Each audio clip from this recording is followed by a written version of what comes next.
Today I would like to take some time to show you how we went from this game to this game.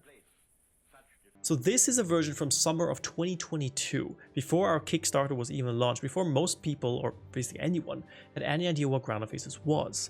And this, on my right, is Ground of Aces as it is today in the latest alpha stage. Today I'll be walking through some of the assets, the UI changes, gameplay changes that we've made since the very first prototype version of Ground of Aces, and then we can see and maybe perhaps predict what the game will look like in the future based on these two snapshots. And already there are like some big changes here. So the main visual that we have, we kind of liked it, we wanted to keep it, but we changed it up a bit.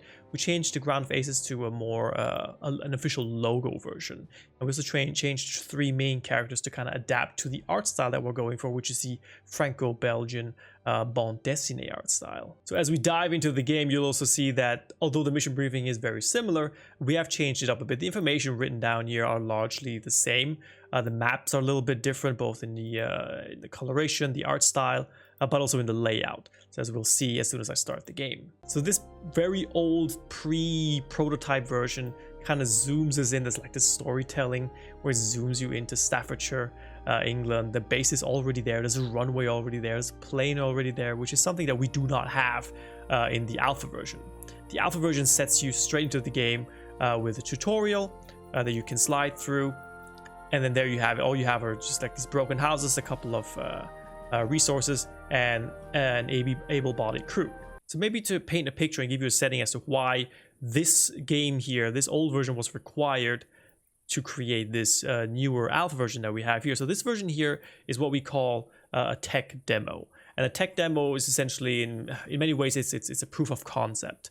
It shows you, the player, it shows us, the developers, and it shows potential publishers that you are able to make the game. You can build this solid structure, this foundation of assets, this foundation of game loop, gameplay mechanics.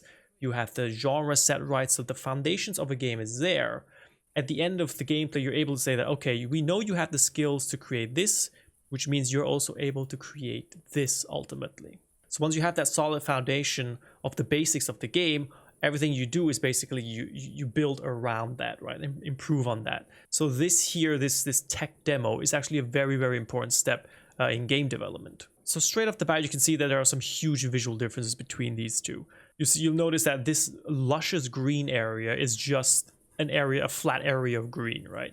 A little bit of dots here and there to signify that it's grass, a couple of trees, maybe bushes, and that's it. Whereas in this version, you have a more diverse palette of colors. You have more clump trees, you got rocks, you got some kind of mini ecosystem going on here where you have a water pond, more resources lying around, such as the clay pit and the sand pit. And all of this is just inexistent in the older version, the tech demo. And resources is a very important keyword here, so let's look at that for a little bit. You see on this older version, the resources that you have here are only twofold. 0 is the amount of wood that you have, and 2000 is the amount of tarp that you have, right? These are the only two resources that we had at that time. Whereas in the newer version, which you might be more accustomed to, you have this list of resources on the left here, which can be pulled out and extended. These are all the resources that are currently available in the latest build, right? This is also subject to change, of course, but these are the things that have been added so far, in addition to simply just wood and tarp. And this plays into what I said just now. If you have this version where you say, okay, we just have these two resources, let's play around with that to make sure that we get the mechanics working. So you need to be able to harvest this wood and click yes to confirm. And then you need to be able to, oh, beg your pardon, didn't mean to do that. You need to be able to build things like a floor made out of wood, right? So these things need to be in place. I built tarp accidentally. So this basic system of gathering resources and using these resources to build, that needs to be in place before you can change it up and expand on it to a newer version of the game, where you also have resource gathering and building based on the resources, but in a more complex, elaborate state, with this entire list intertwining with each other. That's why it's so essential to have this initial step of proof of concept to show everyone that, okay, we can build it on small scale, which means we can build on a big scale. Let's talk about UI. So we talk about UI in the old game. All these buttons up here, they don't do anything. There's no time skipping, there's no speeding up, there's not even pausing. Everything is on pause because these dates don't change. These are just placeholders. But we do have a menu button, and the menu button, compared to its counterpart, Looks very different. If I go here to menu, there we go. Pressing pause in the alpha version goes to save, load options, go to main menu and resume. Whereas in the older game, you just jump straight to the options menu. And the options menu lets you change the quality of the game a little bit. It doesn't really change that much, to be honest. And that's it.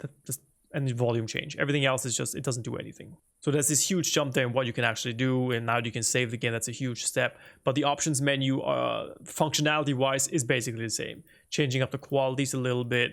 You have like the options to change the screen mode, but that hasn't been worked out yet. These are just placeholders, and you can change the volume. So that's same as in the older version.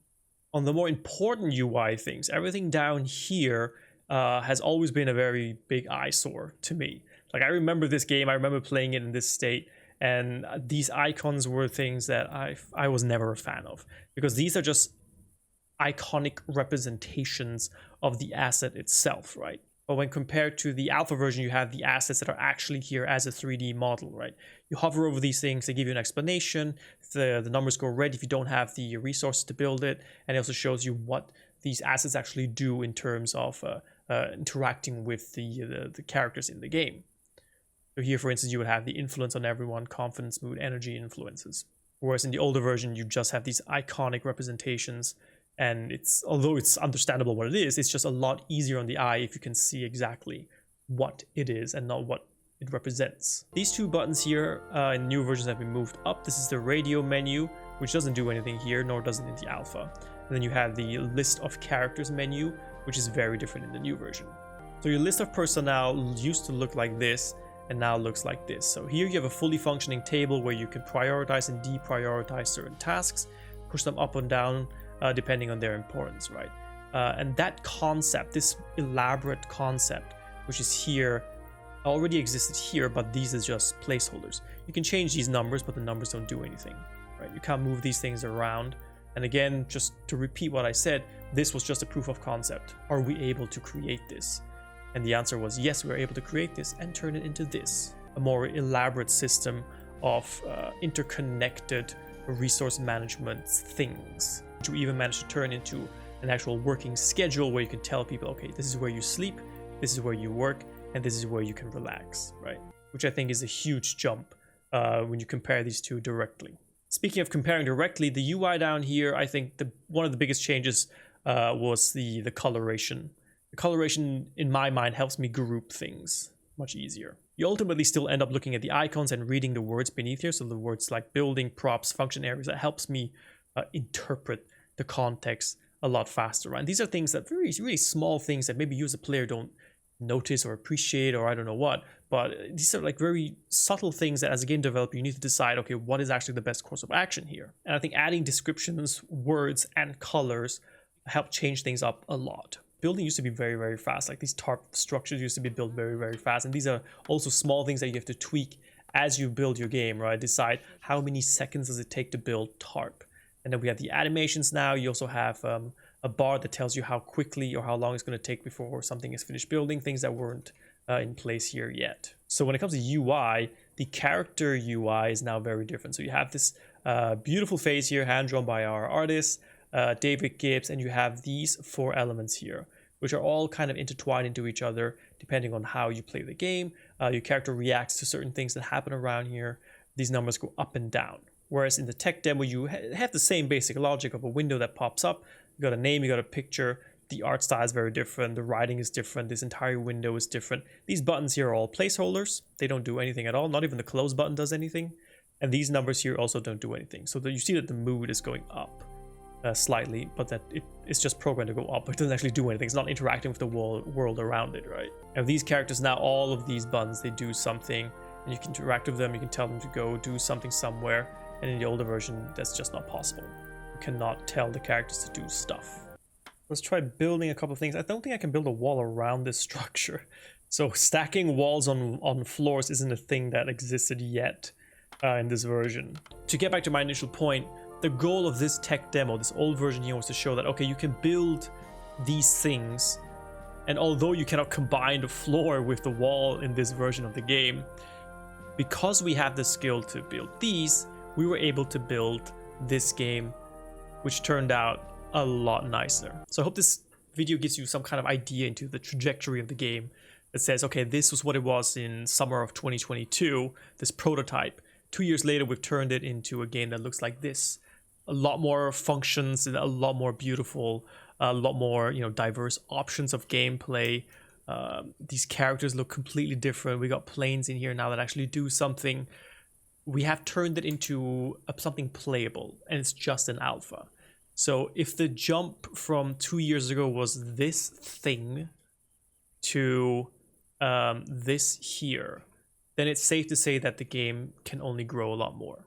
And I also want to make a point, like, even though there are these huge visual changes from this very, very basic prototype that has 3 different colors to this game that has a sun now and casts shadows, and you have different colors during daytime and evening, those visual differences are just the tip of the iceberg, because everything that is underneath that tip of the iceberg has been gameplay changing, right? Game mechanics regarding building, regarding deconstructing, terraforming, runways, functionalities, all of these tiny things that have a lot of programming behind it. These are things that you don't really see when you compare these 2 games like this next to each other, right? You just see the visual differences. And I really want to emphasize that the visual differences are really just a tiny aspect of the game. And the rest of that pyramid of ice is sunken beneath codes and codes and codes, layers of them. But I hope I was able to give you some insight into the Ground of Aces history and maybe offer you a glimpse into the Ground of Aces future. If there's anything specific you guys would like to see of the older version, newer version, let me know in the comments below. I'm more than happy to try it out. If not, I wish you all a very, very nice day, and I'll see you next week. Take care. Bye-bye.